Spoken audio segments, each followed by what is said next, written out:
All right, Patrick Cook here. Hey, marching forward.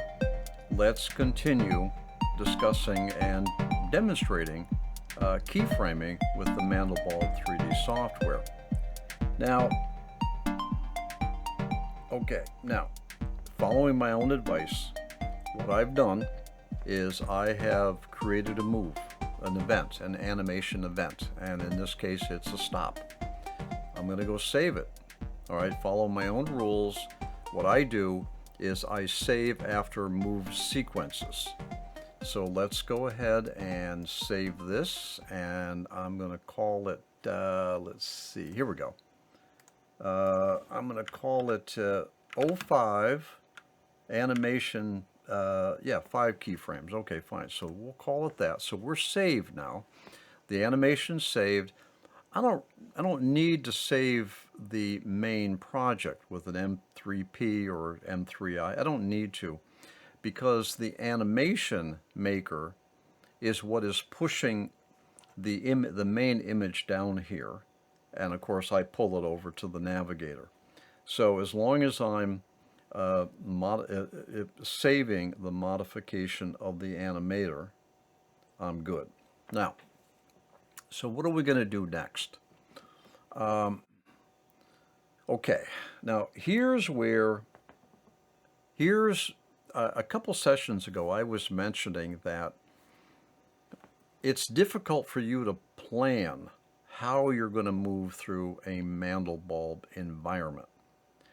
The only way you could really plan it is for you to come down to the navigator, make a move, see if you like it, and try to reverse it back out again. And reverse it back out by opening up the file again, going to File, Open, Saving, and all that kind of stuff. The point is that it's difficult to blueprint or plan a fly-through animation. Well, let's see. It would be difficult to plan or blueprint the type of animation where the camera's stationary and you're moving or you're modifying the properties of the Mandelbulb object, which is an entirely different type of animation we're not addressing in this particular tutorial series, at least not right now. Maybe we can get to that at some point. So my point is that it's difficult to plan movement through your Mandelbulb scene. All right? The alternative is to make a move and then take a look at it and see how it looks and decide whether or not you want to keep it. So let's do that. In continuing our animation, the animation that we actually want to keep. All right, so far what I've done, I've got all my notes down here too. I move forward again, looking down, move forward again, looking down, and then I stopped. So now what do I want to do next? Let's turn. Let's turn right. Let's turn right. It'll give me an opportunity to show you how I do it. All right, now, this is going to spill over to the next session, so bear with me. What I want to do is I want to turn. Which hand? I want to turn. All right, I'm flying forward, I'm looking down, and now I want to turn. I want to turn right. Now, the easy thing to do is to just turn right. But if I was to take my navigator right now and just turn right, I'm going to come up on this pause. Boom. And it doesn't look good. That doesn't look good. Yeah, all right, forward. We're at our pause. Boom. No, we don't want to do that. We really don't want to do that. What we want to do is, if we're going to fly through this scene, well, why don't we fly properly? So basically, let's take here. Let's take this so you can see it nice. Okay, I think you can see it nice. All right, what I want to do is I want to fly through my scene, and I don't want to just boop. I want to fly through my scene, and I want to do a nice airplane turn. All right, nice airplane turn. So to get an airplane turn, I got a couple dimensions that I need to think of. Airplanes continue to move forward. They're flying. And it'll just stop and do that, unless it's a helicopter maybe, or UFO maybe. So airplanes continue forward. They bank so that they can implement the turn with their ailerons and rudders and stuff. They bank and then they turn. But they don't turn suddenly.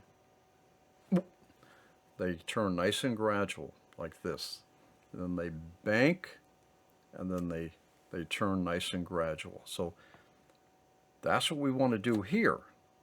We want a nice, gradual, banking turn. All right, let's see if we can do this. I saved. I've got my notes here, and my notes tell me that keyframe number 5, I am stopped.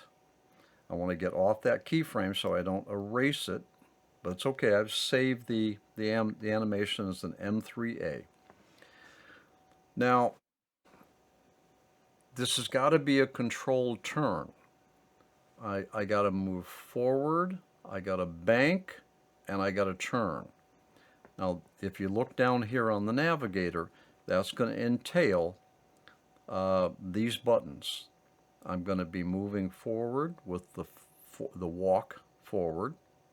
I'm also going to be looking right, and I'm also going to be rolling with my roll buttons. So I got 3 actions that I need to take simultaneously.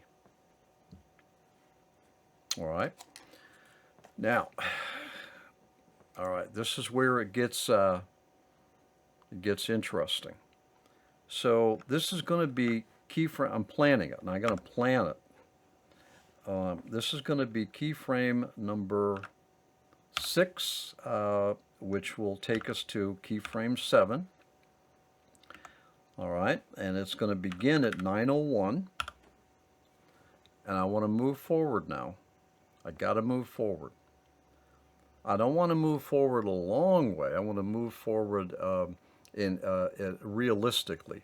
So I used to be moving forward at 10 steps forward at 200 per. Well, I don't quite want that many steps because it wouldn't look right. I mean, the airplane is zoom, and then banking. That's not right. We want a nice gradual. We want to maintain our flight speed as we do that turn. All right, so what I'm going to do is I'm going to move forward. All right, I'm going to do forward, but I'm going to do 3.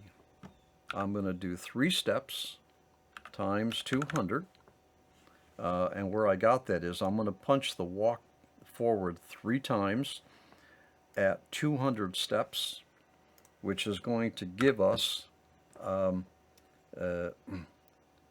what is it, 246. It's going to give us 600 steps forward. Now, before that, we were doing 2,000 steps forward, so we're moving forward, but not the whole way. And this may not be right. We're going to find out with our preview. All right. Plus, I need to look right. So LR for look right. And I see here that I've got a 5. And I do want to, I don't want to look, I just want to look a few degrees. I don't want to do that. I want a few degrees. So I'm going to look forward 1 click of the button times 5 plus. All right, I got a bank now, right? And I'm going to bank. Let's just do roll. Okay. This you're going to love this. the way I figure out which is the correct bank. Can you see that okay? You see it okay? All right. The correct bank. What I found is that the correct bank in terms of an airplane bank is that the side that if you're doing a right-hand turn, you want to have the high part of your horizon on the same side of your turn. So that would be a correct bank. So what that would be is it would be a counterclockwise roll. All right, so I'm going to do RCC. I'm going to do 1, and this number up here pertains to our roll as well. So that is going to be a 1 times 5. Okay, so I've just planned it. So let's do it. Let's punch it in, then we'll end this session. We'll pick it up later. All right, get my, all right. 1, 2, 3 forwards. 1 look right at 5. And then I want a, oops, wrong way. I want to roll counterclockwise. All right. Let's just push that over to main so that we could see it. Push it on over. I'm going to render this, and I'll see you in the next session. We'll pick this up. See you there.